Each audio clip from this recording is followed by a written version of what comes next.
A magnitude 4.6 earthquake occurred off east coast of Kamchatka, 1,533 kilometers e of Komsomolska on Amur, Russia, or 63 kilometers se of Petropavlovsk-Kamchatsky, Russia, on Saturday, the 16th of August 2025, at 8 hours 13 minutes and 56 seconds local time.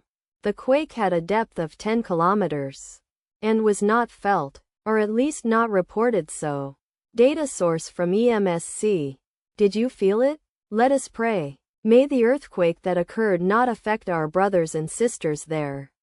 May the earthquake not happen again. And may God protect everyone. Amen.